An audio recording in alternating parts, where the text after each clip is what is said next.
En fin de compte, la blockchain peut devenir une infrastructure telle que les infrastructures centralisées des marchés financiers ou les banques. Nous voici au salon Bürgenstock 2016. Mon invité aujourd'hui est Colin Platt. Merci de votre participation, Colin. Vu que le nombre d'utilisateurs de la chaîne de blocs est en constante augmentation, pourriez-vous nous expliquer la technologie des registres distribués?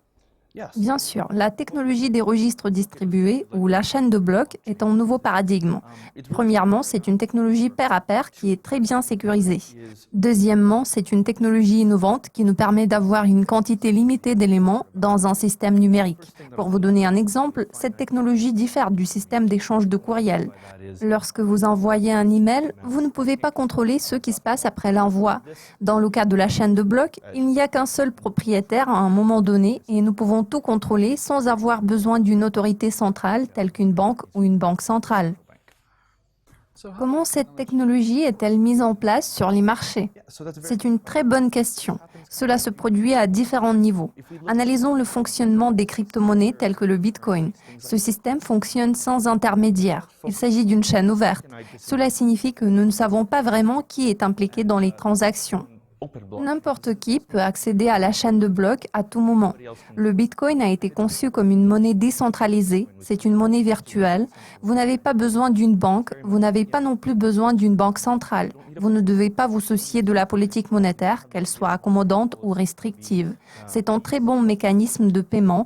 Pourtant, comme toute technologie, la chaîne de blocs a ses avantages et ses inconvénients. Ce système et toutes les technologies qui y sont associées ont évolué vers certaines niches. Il s'agit de l'argent et des logiciels inarrêtables. À bien des égards, ce système fonctionne comme l'industrie financière au sens classique.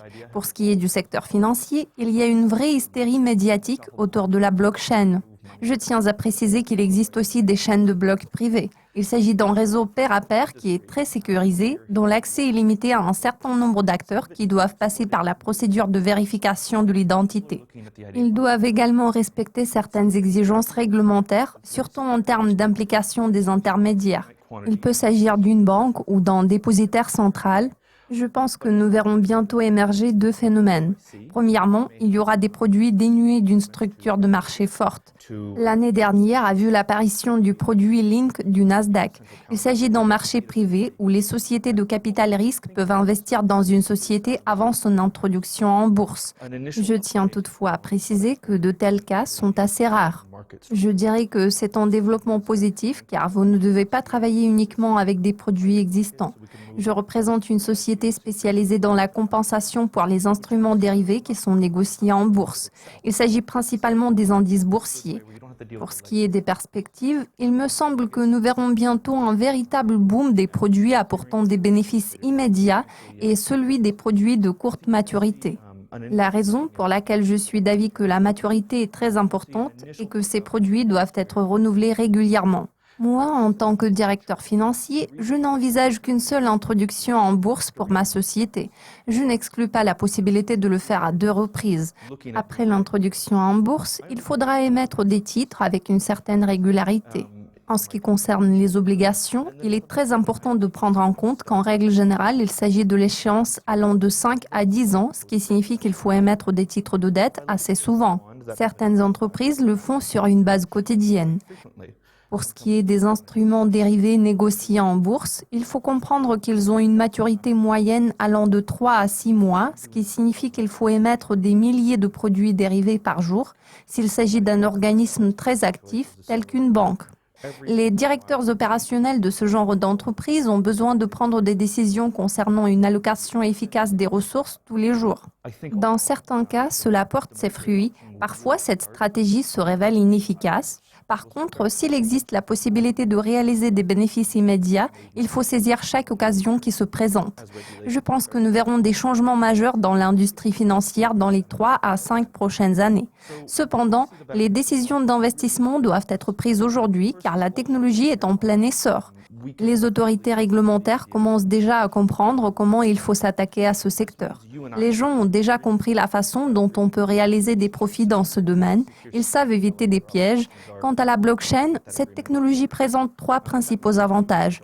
D'abord, c'est l'élimination des opérations de réconciliation, à condition que tout soit fait correctement.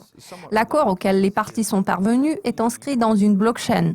Ce système sécurisé indiquera les obligations des parties à chaque étape, au fur et à mesure de l'évolution de leurs relations contractuelles. Toutes les données nécessaires sont inscrites dans un système transparent et fiable. Ensuite, il est très facile de gérer le nombre d'éléments figurant dans le système. Il est facile d'évaluer tous les actifs et les risques existants. Une chaîne de blocs vous permet de réduire le temps et les efforts nécessaires pour préparer des rapports sur le montant, les risques et les aspects réglementaires. Enfin, une blockchain peut devenir une infrastructure telle que les infrastructures centralisées des marchés financiers ou les banques. Ce système fonctionne très bien à distance. N'oublions pas qu'il y a des centaines, voire des milliers de fournisseurs. Si l'un d'entre eux disparaît, cela n'affectera pas du tout l'intégrité du système.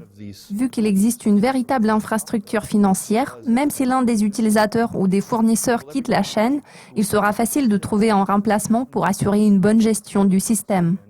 Merci de votre attention.